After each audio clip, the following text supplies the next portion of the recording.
Wetwogerera nga si birungi ebya General Muhoozi Kainerugaba oluvannyuma lw'ogumu ku mikutu gy'amawulire egikyasinze okubeera egy'amaanyi ogumanyiddwa nga The Times ogusangibwa e Bungereza gumuwandiiseeko ekiwandiiko ekitali kirungi nnyo nga bw'ogenda kiwulira boogedde kumpi buli kikolobero kyonna ekigenda maaso n'okuba nga kikolebwa mu ggwanga erya Uganda era bongedde okujustifyinga nti ebigenda mu maaso mu ggwanga erya Uganda ekyamazima si byebyo ebigwanirira General Muhoozi Kainerugaba erinnya lye lyongedde okulabikira ku muti ku frontline eya omukutu ogwo ogumanyiddwa nga The Times nga bw'ogenda okuwulira mu katambi ne mu bigambo byengenda okubanga nkuwa kyokka ate mu budde bwe bumu ne Robert Kyagulanyi Ssentamu n'ayongera okukawaŋŋamula era abadde ayogera ku nsonga za General Muhoozi Kainerugaba mu interview gy'abaddemu ne muganda waffe Mordecai Muliisa agenze maaso n'okubaako byannyonnyola nga bingi nnyo ebitali bimu era nga mu byannyonnyodde ategeerezzaamu nga bw'ali omwetegefu okubeera ng'akomawo mu ggwanga erya Uganda essaawa yonna gano tegaba mawulire malungi kubanga bw'akomawo ekisooka takomawo nga muntu wa bulijjo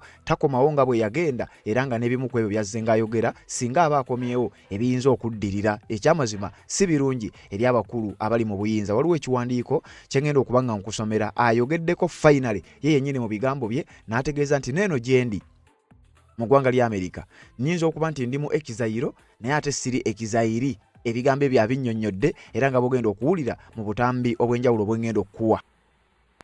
I'm in exile, but I'm not an exile. Oh. Okay, that's playing with the semantics here. You see, I refuse to accept the plight of being in exile or a refugee, even if technically that's what I am. I've told my people that I'm on a mission, I'm on a move, and the final destination is going to be Kampala, Uganda. In the foreseeable future, soon or? I'll say sooner than later. Sooner than later? Yeah. I'm not relaxed here. I am doing what I need to do. It's another front now. As you are aware that with time Uganda became unlivable. Museveni's unhinged son is not pretending anymore, you know, and that in one way or another is helping us justify all the claims that have been made before us in our tenure and everywhere that indeed Uganda is a mess. So this and many other justifications we are presenting to the world stage, well knowing that Uganda largely depends on the rest of the world. Yeah. The leader of opposition, Joel Senyonya, said that when you fight corruption, corruption fights back. I would say the same on dictatorship. Absolutely. Regarding, you know, what we see in Uganda, and you saying that you will be there sooner than later, that's still now emboldened. They're actually getting emboldened. When are you going to go back? Because the situation is not going to change. Are you waiting for things to change completely? No, Mordecai, on the contrary, the situation is going to change. We've been taught before that it gets worse before it gets better. Before it gets better. Naturally, it is darkest before dawn. Agambye the situation is going to change. Era essaawa yonna agenda kubeera ng'akomawo mu ggwanga erya Uganda okusinziira ku bigambo by'ogenda maaso n'okuba ng'owulira. Robert Kyagulanyi Ssentamu yakoonyeeko ku nsonga za General Muhoozi Kainerugaba. Kyokka nkugambye n'omukutu gw'amawulire ogwa The Times mu ggwanga erya Bungereza gwawandiisa ekiwandiiko namutayiika ku General Muhoozi Kainerugaba n'ebimu ku bye baayise ebikolobero ebigenda maaso n'okuba nga bikolebwa mu ggwanga erya Uganda. Kati Robert Kyagulanyi Ssentamu ebigambo bye yayogedde bye njagala okuba nga tutambulirako mbikuwe byonna mu bujjuvu nkusomere n'ekiwandiiko ekinnyonnyola obulungi ennyo ensonga zino nga bwe zigenda maaso n'okuba nga zitambula. Wuliriza. Mu interview eyo Robert Kyagulanyi Ssentamu yannyonnyodde lwakyali bweru wa ggwanga era lwakyali mu ggwanga lya United States of America. Jjukira tuzze nga tukuwa ezimu ku achievements zagenze nga atuukako, offices ez'enjawulo zabadde nga atuukamu, abakungu ab'enjawulo babadde nga asisinkana na buli mbeera yonna nga bwegenda maaso n'okuba nga efaanana byonna obadde ng'obifuna. Kakati mu kadde kano nyongera okukutegeeza nti Robert Kyagulanyi Ssentamu abakungu ne offices ez'enjawulo zaasobodde okugenda maaso n'okuba nga asisinkana byonna byongera ettaffaali eddene kulwanirira enkyukakyuka mu ggwanga erya Uganda. Kati bwakugamba nti essaawa yonna ateekateeka okudda mu ggwanga erya Uganda ebiseera ebisinga eba embeera tegenda kuba kyekimu. Waliwo ekiwandiiko ekyafulumye nga kino kye kirimu ensonga zino zonna mwe yasinzidde ogenda maaso n'okubanga nnyonnyola lwaki ali mu ggwanga eryo era lwaki ali mu buwaŋŋanguse bwe tuyinza okukiyita lwaki ali mu exile ng'abasinga obungi bwe bagenda maaso n'okubanga ate bakyogera wabula bino byenkuleetedde byenjagala omanye nga bw'ogenda mu comment section noteekamu obubaka bwo ku nsonga zino zennyini tetugenda maaso n'okubanga tukutuusaako ate tubeere nga tutambulira ddala ffenna bino n'ebiwandiikiddwa ku General Muhoozi Kainerugaba omukutu gw'amawulire ogwa The Times byenkuleetedde ddala byenjagala owulire.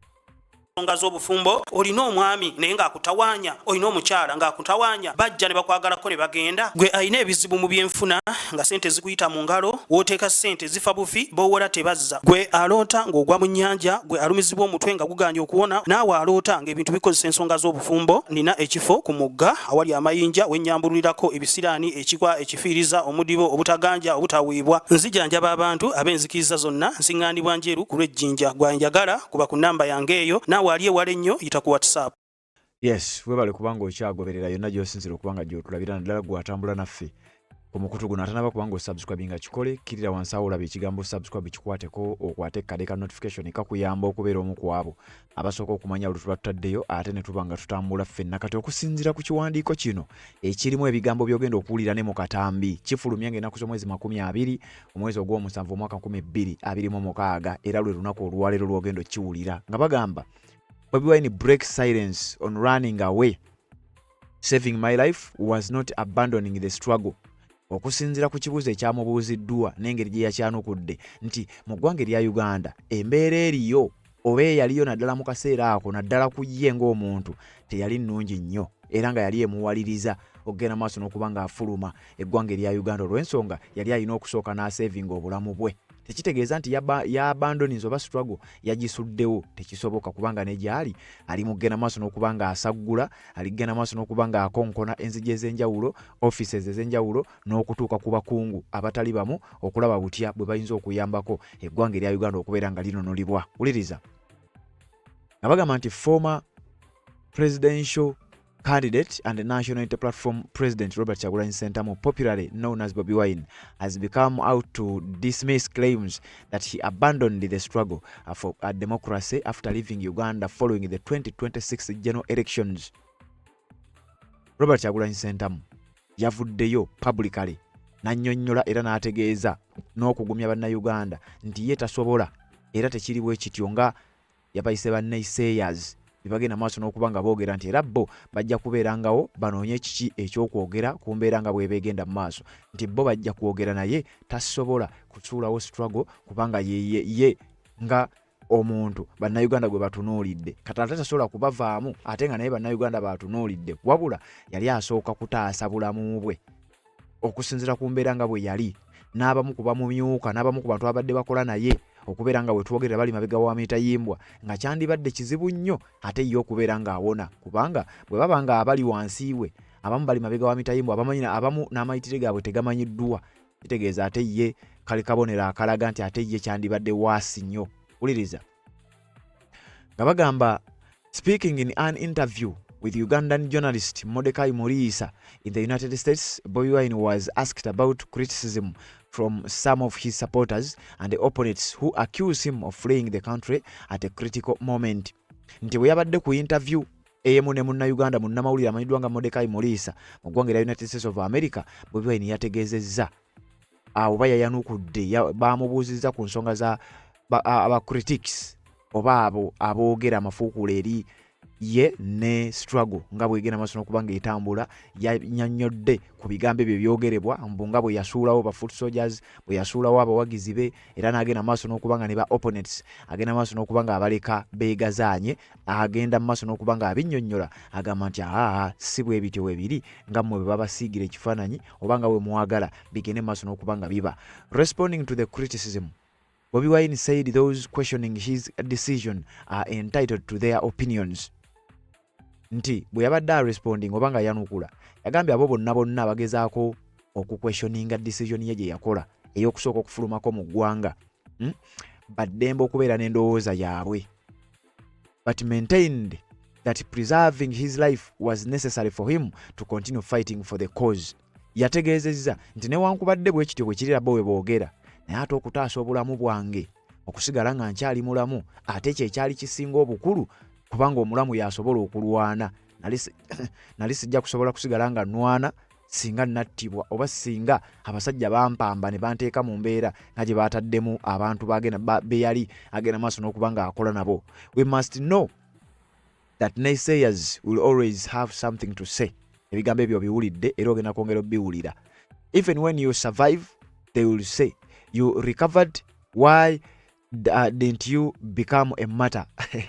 So it is not what the naysayers say that matters, but what we believe in. Yagambye nti aboogezi bo tebasobola kubulwa kye boogera, nti bw'ona survivinga n'otattibwa bajja kwogera lwaki tewafudde, nti olaba teyafudde kitegeeza si bituufu.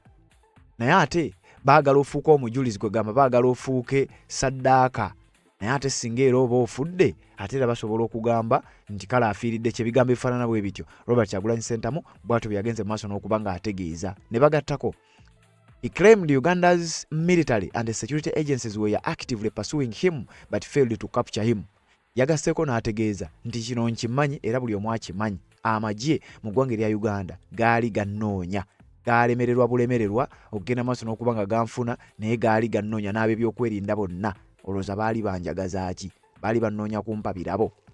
I am alive today because I was able to outsmart the Ugandan military, beat Museveni and his son at their own game, and I left Uganda intact, otherwise I would be dead. Okusinziira ku information gy'alina agamba nti mulamu olwaleero olw'ensonga nti yasobola outsmartinga amagye n'ebyokwerinda eby'eggwanga erya Uganda, n'abiitinga General Kaguta Museveni ne mutabani we mu muzannyo gwabwe, nti era n'ava mu ggwanga erya Uganda ne yeewogomako mu ggwanga erya United States of America. Oba oli awo yandibadde mufu we twogerera olunaku olwaleero okusinziira ku kiwandiiko kino, nga bagamba Bobi Wine insisted that leaving Uganda should not be interpreted as surrendering the struggle, arguing that history is full of leaders who temporarily sought refuge outside their countries before returning to continue their campaigns. Nti yagasseeko n'agamba nti bannayuganda tutegeere ebintu bino ate era tubigoberere kubanga ebyafaayo weebiri ate era bikitulaga. Okusinziira ku mbeera y'ebyobufuzi mu ggwanga erya Uganda, bannabyabufuzi bangi tubalabyeko nga basooka kuddukako, basooka kufulumako ggwanga erya Uganda, then oluvannyuma ne bakomawo ne bapasuwinga ne struggle, era abasinga obungi bwe batwe bafuuse ba president mu ngeri ez'enjawulo, nga ne General Kaguta Museveni yennyini nga naye kwali, kubanga naye yasooka kuddukira mu ggwanga lya Tanzania, famire ye yagiddusiza mu ggwanga lya Sweden, eyo gye baava ne bajja nabo ne bagenda maaso n'okuba nga batwala obuyinza. Tekibeewuunyisa era tekibamalaamu maanyi era tekibalowoozesa nti ye okufuluma nti kikolwa kya butiitiizi. Kabaka kiba kikolwa kya kwegamba kya kabaka kodiyo ngera bwe kazize kakozesebwa abamu ku abo abagenda maaso n'okuba nga bafuga. Running to save my life is not abandoning the struggle. Nti okudduka sobola okutaasa obulamu bwange tekitegeeza nti struggle ngisuddewo. All the great revolutionaries I know have always taken what we call a tactical withdrawal. Kino akiyita tactical withdrawal oba bwakiyise nti okudduka n'entaasa obulamu bwange si kikolwa kya butiitiizi era si kikolwa kya kusuulawo struggle, wabula kikolwa kya kusooka kwewogomako oba n'obanga kwegamba n'osooka n'osinziira. Tactical withdrawal n'obanga withdrawinze tactically naye ng'ogenze kusinziira nga bwe tuzze tulaba ba great revolutionaries nga bwagambye ne bwokebera ku lukalu lwa Africa abakulembeze abasinga obungi nga ba president basoose kusooka kuddukako mu mawanga olw'embeera eyo ebeerayo, era ebiseera ebisinga batera okudda nga badda batuula butuuzi mu ntebe. Wano sigino gyakusiigira, jjukira wali akugambye essaawa yonna akomawo mu ggwanga erya Uganda. Kati wano tuwangala okugenda maaso n'okuba nga tukikutegeeza nti abanga akusiigidde ekifaananyi ajja kukomawo ng'atuula butuuzi mu State House. Wuliriza. He cited several historical figures including Nelson Mandela, Oliver Tambo, Ahmed Ben Bella, Julius Nyerere, and General Kaguta Museveni, saying they all spent periods in exile during their political struggles. Awadde examples ez'abantu bano. Agambe Nelson Mandela yali president naye yasooka kuddukako mu ggwanga lye. Oliver Tambo yadduka mu ggwanga lye. Ahmed Ben Bella yadduka mu ggwanga lye. Julius Nyerere eyayambanga General Kaguta Museveni, Julius Nyerere yali president wa Tanzania naye yasooka okufuuka president yasooka kuddukako mu ggwanga lya Tanzania. General Kaguta Museveni yennyini naye yasooka kudduka era yasooka kuddukira Tanzania ne mu mawanga amalala. Era n'ategeeza nti bano bonna baspendinga akabanga akawera mu exile nga tebannadda kumaliriza na political struggles zaabwe oluvannyuma ez'abafuula abakulembeze ku mitendera kwe babadde bonna nga bw'obawulidde. According to Bobi Wine, his current stay abroad allows him to continue pursuing the struggle from a different front until circumstances allow him to return home. Anotokerabira to return home. Agamba kyokusinzira ku Bobi Wine okubeera mu ggwanga erya America wetwogerera olunaku olwalero nti mukisa gw'amaanyi nyera kimuyambako okusigala nga akontinuinga n'okupasuinga struggle okusinziira ku fronts ez'enjawulo paka embeera bw'enaamukkirizisa n'omusobozesa okubeera nga akomawo mu ggwanga erya Uganda. Kubanga wano akikugambye bulungi nyera nga bwe kitegerekese nti n'abo aboogera oba abantu baabo aboogera nabo bennyini basooka kuddukako mu mawanga gaabwe, then oluvannyuma eyo gye baddukira gye basinziira ne bagenda maaso n'okudda ne basobola okufuuka ekyo kye baafuuka. Kati agamba nti okugenda gyendi kinyambako okusobola okwakisesinga platforms ez'enjawulo, kinyambako okusobola okwakisesinga power centers ez'enjawulo ne measures ez'enkizo ezirina decision making powers naddala mu byobufuzi by'ensi okulaba nga asobola okwengeejinga nabo okusobola okusobozesa eggwanga erya Uganda n'abali kulembera okuba exposinga n'okwongera okutema emirandira abakulu bano gye bajja obuyambi. Bamukooti nze wano yagambye bw'ati, sometimes it's good to die a little in order to live longer. Kiba kirungi olumu oza wano mu njogera ennyangu n'ottamukko ku bigere oba kiba kirungi nnyo n'obanga ddirizaamukko osobole okubeerawo ebbanga lyonna. I run from danger. Nadduka okuva eri obulabe. That's why I'm able to fight from a different front until I go back home to the main front. Nti ensonga lwaki nsobola okulwana nga nnwanira ku front endala paka bwe nnaafuna obusobozi n'ensonga n'embeera okuba nga eteredde ensobozese okuba nga nsobola okudda nga sirina mbeera yonna n'abantu bange gye ngenda kubateekamu. Uliriza. It should be noted that the two-time presidential candidate left Uganda for the United States after losing the 2026 presidential elections to the incumbent General Kaguta Museveni. Robert Kyagulanyi Ssentamu yava mu ggwanga erya Uganda oluvannyuma lwa Simon Byabakama okulangirira bye yalangirira mu kalulu n'agenda mu ggwanga erya America gye yeewogomye na buli kati. Before his departure, Bobi Wine remained out of the public eye for close to a month, with reports later indicating that he had quietly left the country. It remains unclear when the NUP leader intends to return to Uganda. Bano bagamba nti bwe yali yakamala okufuluma eggwanga erya Uganda yasooka n'asirikamukko okumala akabanga akaweza n'omwezi. Bannayuganda abamu baalwawo n'okukimanya nti afulumye.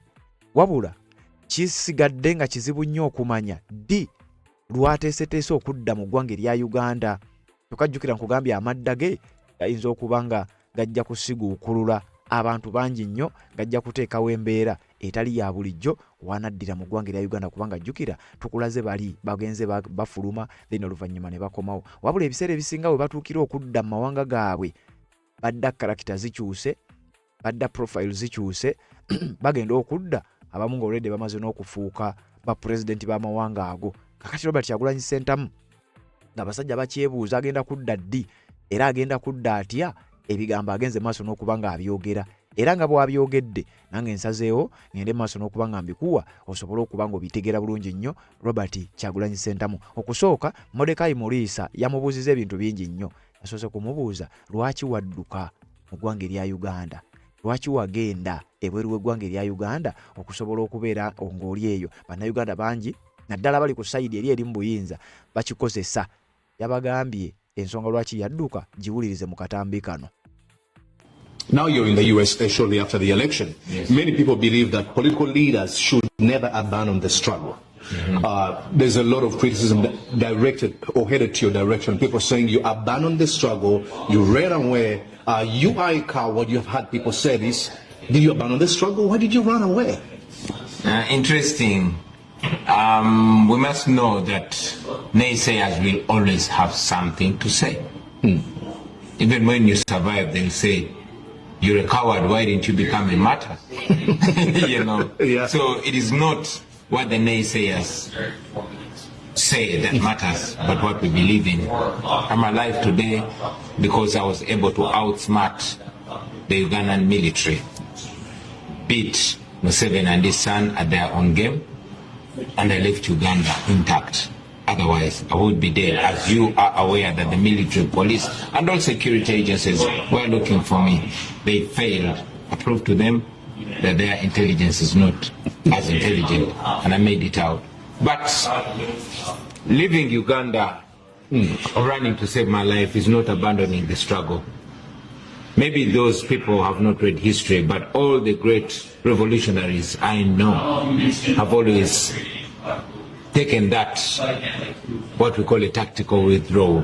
Mandela lived in exile in Ethiopia, Nyerere lived in exile, Bote lived in exile, Ben Bella lived in exile, Oliver Tambo lived in exile, Museveni himself ran and lived in exile in Sweden, you know.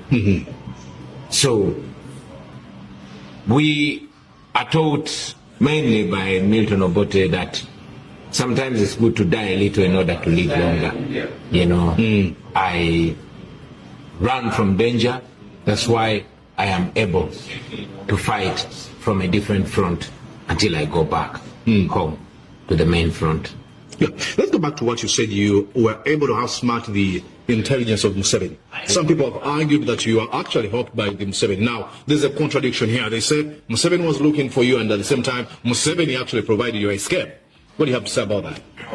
Well, must I respond to all ignorance? I don't think I should. But again, to some extent, they're right, because yes, I was helped. But some people within the system, not everybody in security is agreeable to the way our country is being run. Some soldiers, high-ranking, middle and low-ranking soldiers, are in disagreement with that. Some police officers don't agree with that. Some government officials are only too frightened to speak, but they don't agree with what's going on in our country. So in any way they can help those that are fighting for a better country, they help silently. Yeah. Now, let's talk about the election. You've consistently argued, and I've heard the same from Dr. Chiza Besigye, that Uganda will never have a free and fair election under Museveni, because he's in control of our institutions, he's in control of everything. But over and over again, citizens are asking them, questions. Why are you going back to this election? 2032 or something is on the way. And again, we're going to have politicians campaigning saying, hey, let's go again.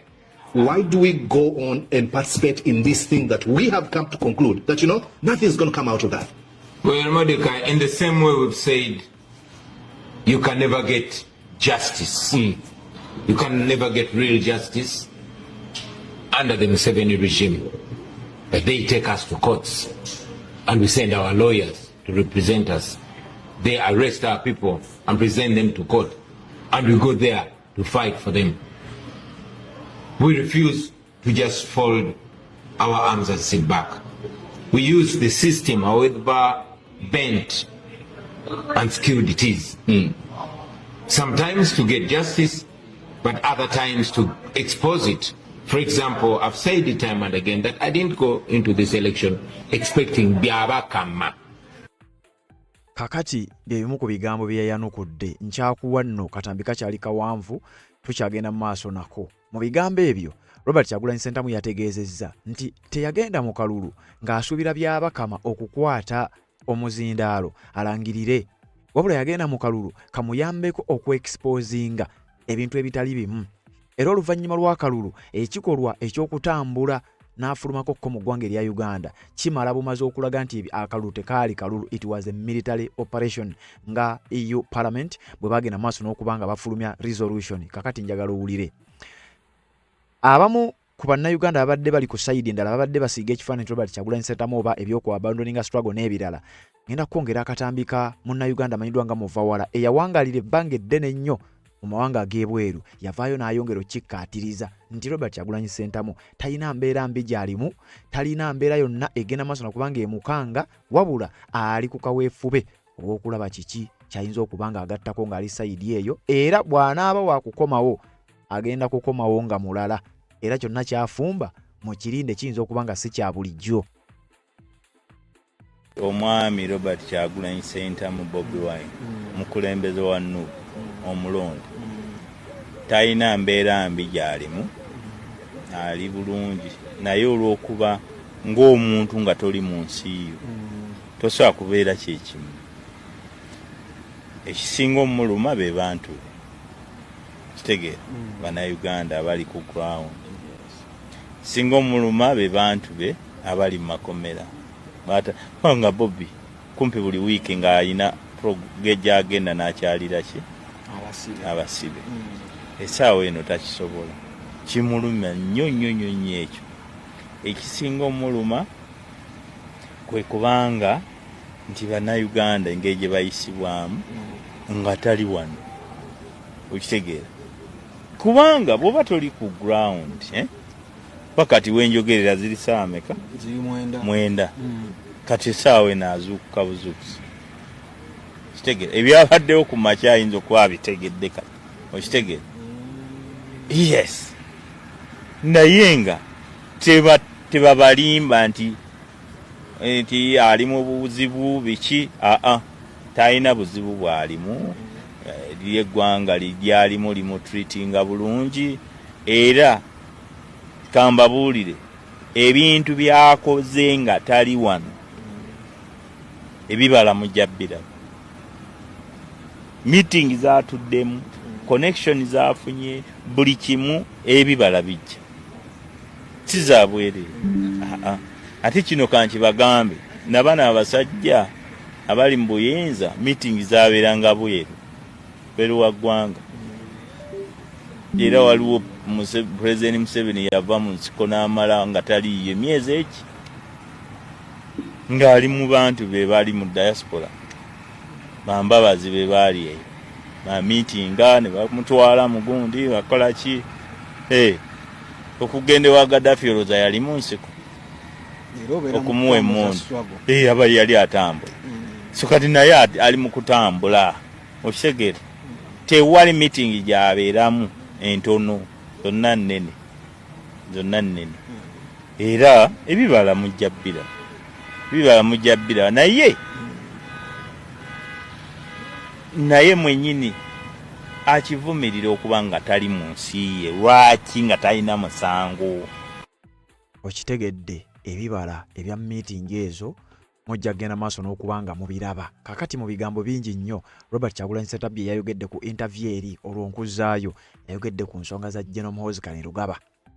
General Muhoozi Kainerugaba ye CDF Chief of Defence Forces, yaduumira amagye g'eggwanga erya Uganda, mutabani wa General Yoweri Kaguta Museveni. Ebbanga lyonna naddala mu period eno amaze ebbanga ng'ayogera ebigambo bingi nnyo ku Joel Ssennyonyi n'abamu ku bakulembeze ba NUP abalala, omuli ne Muwanga Kivumbi, oluvannyuma yagenda maaso n'okuba nga akwatibwa.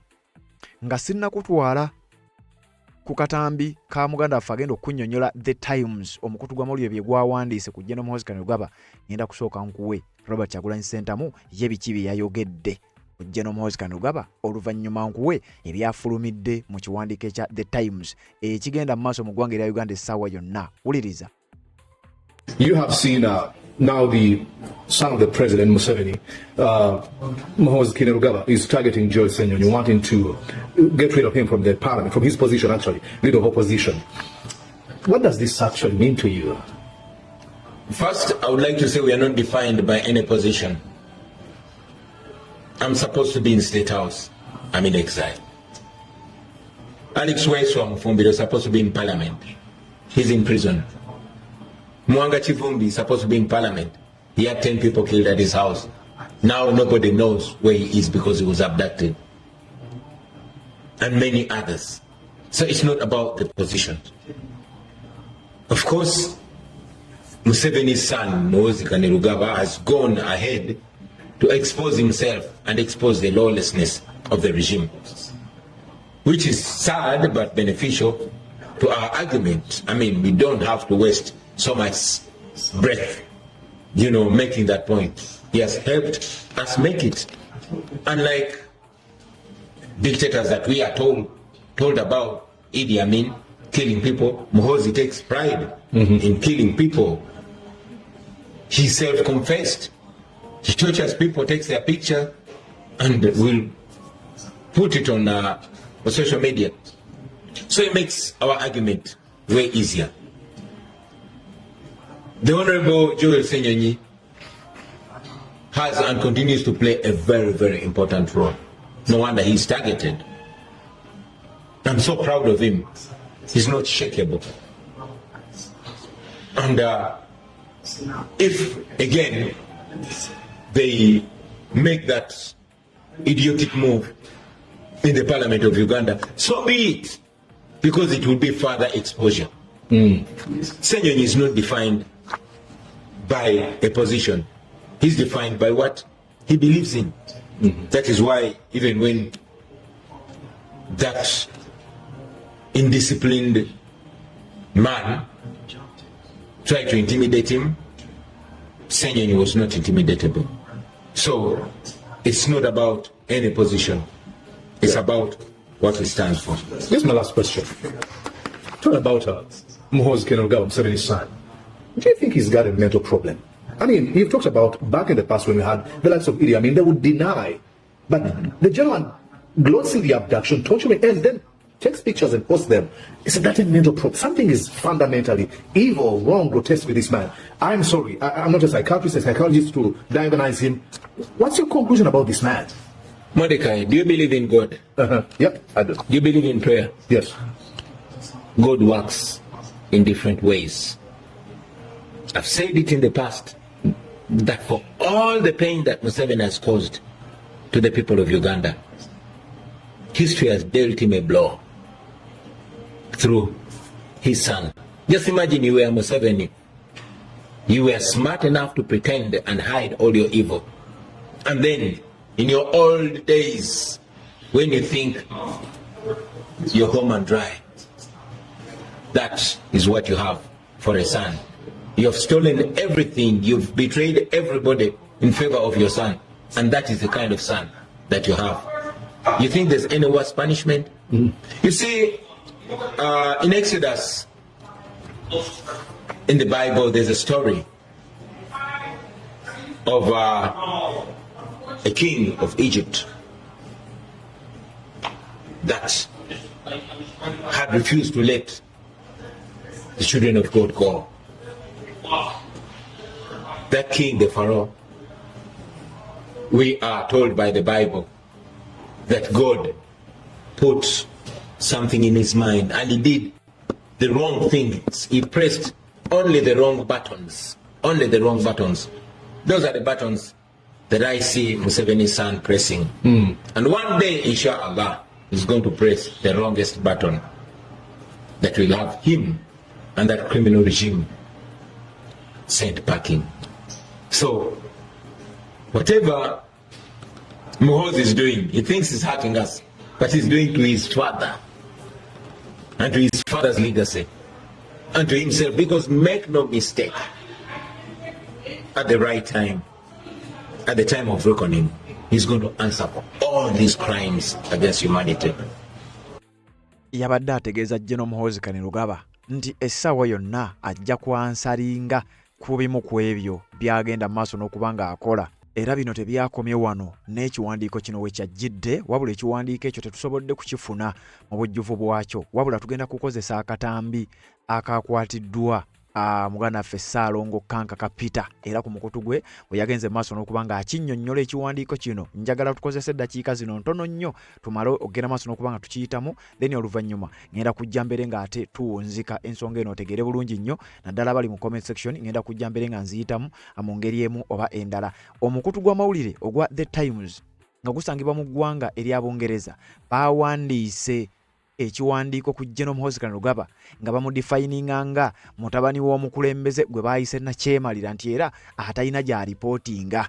nti General Muhoozi Kainerugaba talina gya reporting ku bikolobero byonna byagenda maaso n'okubanga akola abikola nti naye balinga abakusigira ekifaananyi nti ne kitaawe takyasalawo ku bintu ebimu. Kati bino byonna Robert Kyagulanyi Ssentamu bye bimu ku ebyo byagenze maaso n'okubanga ayogerako byenjagala okuwa mu bigambo bya Ssaalongo Kankaka Peter byayogedde ku nsonga zino oba bwe yannyonnyodde ekiwandiiko kino. Then oluvannyuma genda mu comment section ezo zengendo amina comments ezo zengendo okubanga mpitamu ku nkomerero ya video eno, sooka omala okubanga oyita mu katambi kano ate tubeere nga tweyongerayo n'ensonga nga bwe zigenda mu maaso n'okubeera nga zitambula. Wuliriza.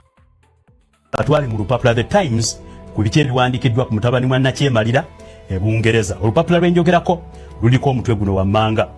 Omutwe gugamba The President's Son Who Answers to No One, nti omwana w'omukulembeze atalina gye basobola kumuloopa, atalina gy'addamu kwegamba kyetwala. Omwana w'omukulembeze kyetwala, wulira kasaabu tayita akali wansi. As Uganda's aging leader recedes from view, nti namukadde ng'ava abantu bwe bamulabira, his brazenly violent son consolidates power. Nti mutabani we omutujju omusibira mu bbwa agenda yenywereza mu buyinza. Western silence reflects the nation's importance as an ally.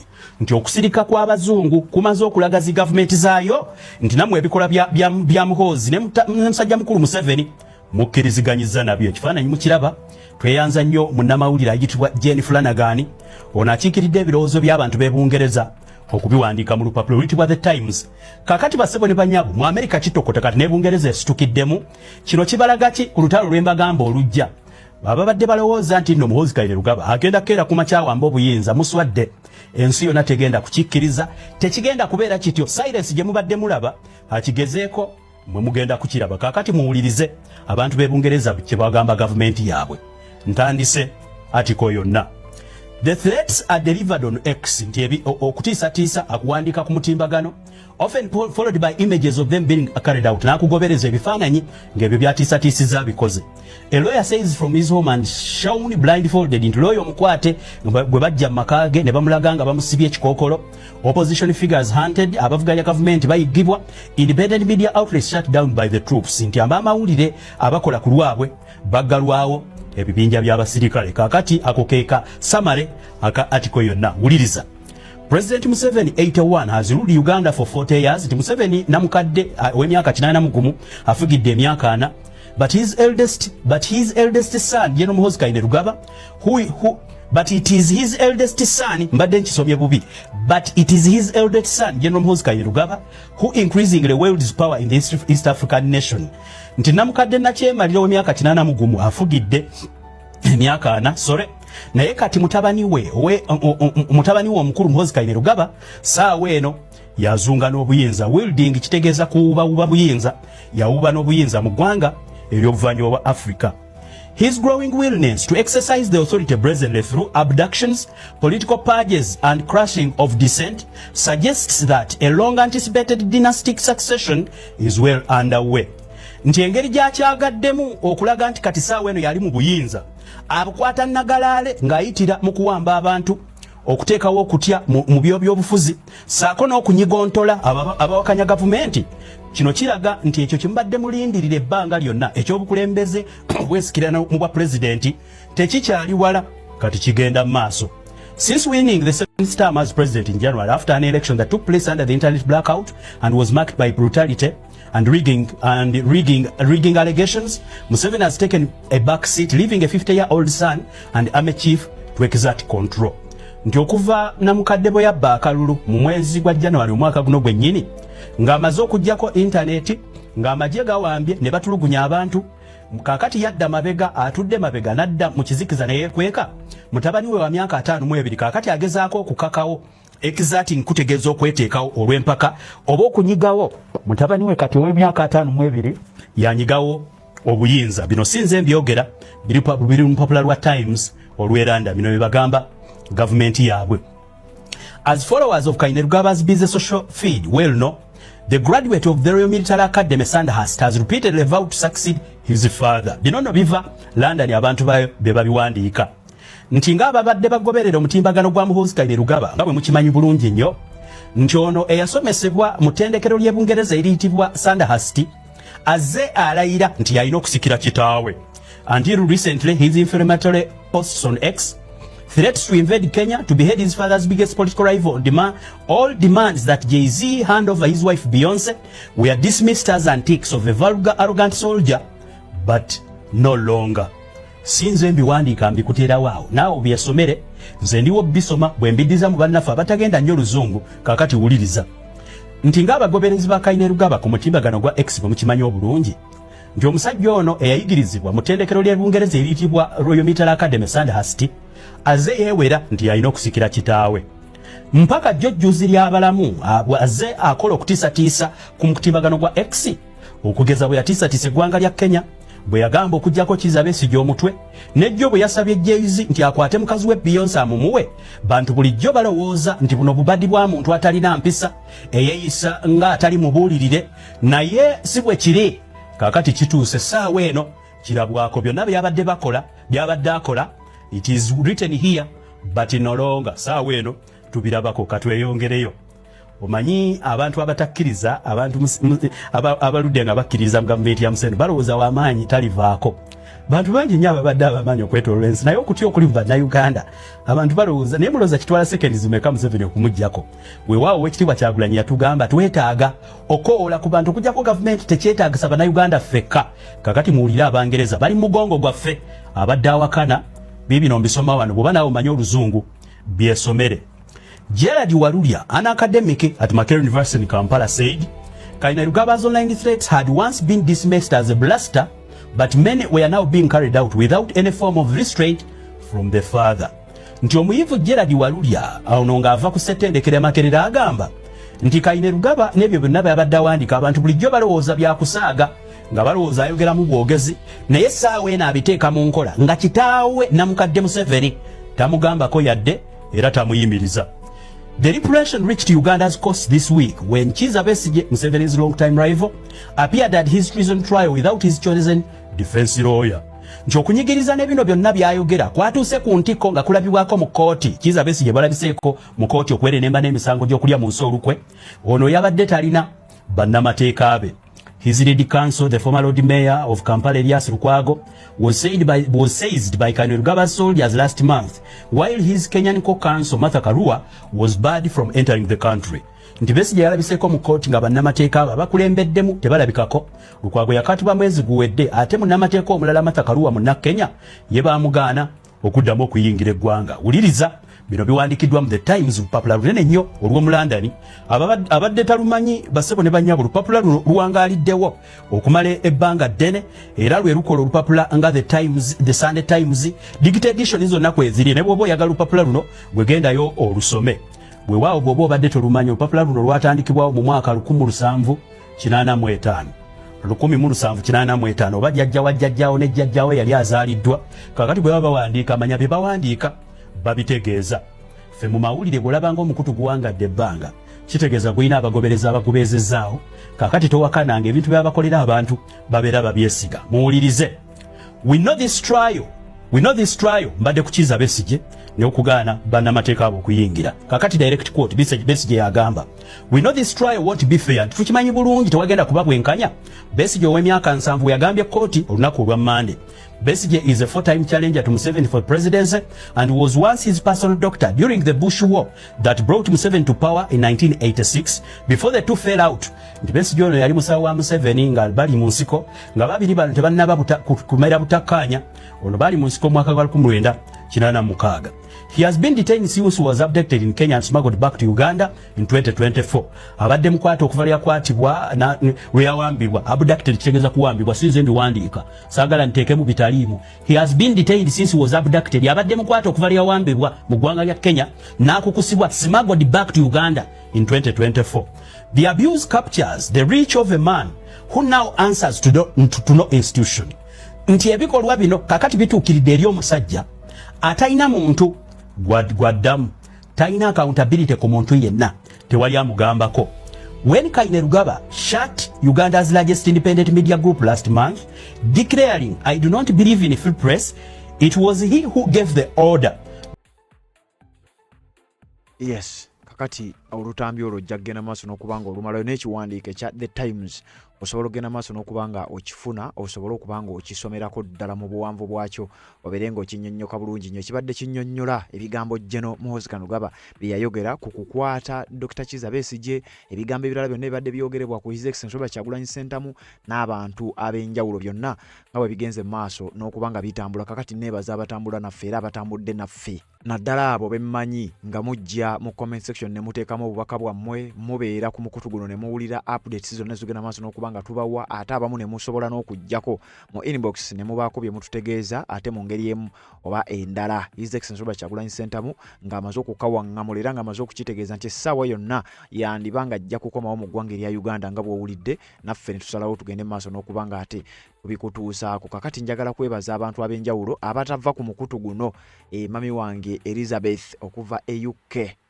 oyo mwekakasa okubanga tava ku mukutu gwa Red Zone 256 buli update yonna agenda maaso n'okubanga abeerako mama Kevin okuva e Switzerland abeerako ebbanga lyonna n'okugoberera omukutu guno ate n'okuteeka obubaka mu comment section mami Joy e UK mama London webale kubanga obeerako mami wange Irene okuva e Spain nabale kubanga obeerako Hajati Sheira okuva e US nabale kubanga obeera ku mukutu guno obutagukoowa David Mukasa okuva e UK okubeera ng'ogoberera mu mbeera yonna ate n'okujja n'okubaako submission z'okola nga ne mukulu waffe amanyiddwa nga Abudu okuva e South Africa naawe bale kubanga obeerako embeera katusuubire etambulira ddala bulungi nnyo sayidi eyo n'okubanga owa submissions ez'enjawulo ku mukutu guno tusiimira ddala ssebo okubeera ng'ate ekyo kikola kakati njagala kuyitayitako wano mu comment section ndabe obubaka bwe mugenda maaso n'okubanga muteekayo mu ddakiika zino entono ennyo nga 2-3 ezisigaddeyo mbere nga mpitayitako mu bubaka obwo bwensanga mu comment section tutambule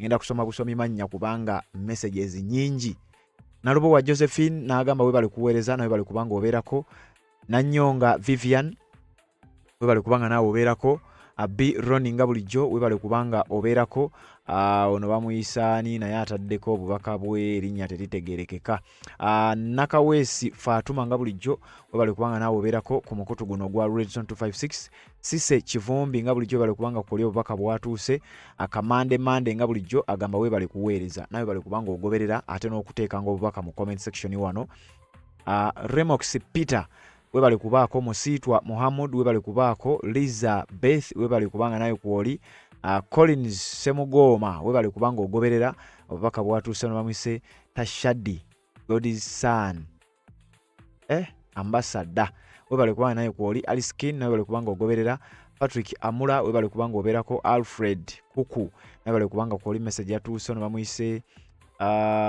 Ali Mashaba nawe bali kubanga kuoli Derek Kisubi we bali kubanga nayo kuoli Ivan Kungu nga bulijjo bali kubanga ogoberera Mariam Matovu we bali kubanga obeerako Sauda Sound nga bulijjo bali kubanga ogoberera Nandera Asha nawe bali kubanga kuoli Kivumbi Sise gamba we bali kuweereza nawe bali kubanga ogoberera Kamande Mande nga bulijjo bali kubanga obeerako Musiitwa Muhammad we bali kubaako ono bamuyise Nabyuma Peristas nawe bali kubanga ogoberera Morris Magero nawe bali kubanga kuoli Josephine Nakanwaji we bali kubaako Nalugwa Sofia we bali kubanga kuoli Nalugwa Sofia yeddira ndigo yabamwannyinaze Tasha we bali kubanga nawe kuoli P. Ronnie Nandera Asha Namagembe Maxensia we bali kubanga nawe kuoli olwamwise Alinye Aren Deborah we bali kubaako Sekimoto Winnie nawe bali kubanga kuoli Rose we bali kubanga ogoberera Mariam Matovu nga bulijjo Namukwaya Grace n'abalala mwenna abajja mu comment section ne muteekamu obubaka bwammwe waliwo wano erinnya lisijja kuleka wano bamuyise Katon we bali kubanga kuoli Shamsha Grenga bulijjo bali kubanga ogoberera Nayigaga Babura we bali kubanga kuoli Kwikiriza Uganda we bali kubanga kuoli Mami Edward Janet we bali kubanga kuoli Ramthi Vincent Flavia Nagudi nwamise Alfred Koku Nasozi Bakunda Rogers n'abalala mwena bali kubanga mugoberera mukutu gwa Red Zone 256 n'abateekako obubaka bwammwe tuwuliziganye mu updates eziddako ensonga z'obufumbo olina omwami naye ng'akutawanya olina omukyala ng'akutawanya bajja ne bakwagalako ne bagenda gwe alina ebizibu mu byenfuna nga sente zikuyita mu ngalo w'oteeka sente zifa bufi b'owola tebazza gwe aloota ng'ogwa mu nnyanja gwe alumizibwa omutwe nga guganye okuwona naawe aloota ng'ebintu bikozesa ensonga z'obufumbo nina ekifo ku mugga awali amayinja wennyambulirako ebisiraani ekigwa ekifiiriza omudibo obutaganja obutaweebwa nzijanjaba abantu ab'enzikiriza zonna nsiŋŋaanibwa njeru ku lw'ejjinja gwanjagala kuba ku nnamba yange eyo naawe ali ewala ennyo yita ku WhatsApp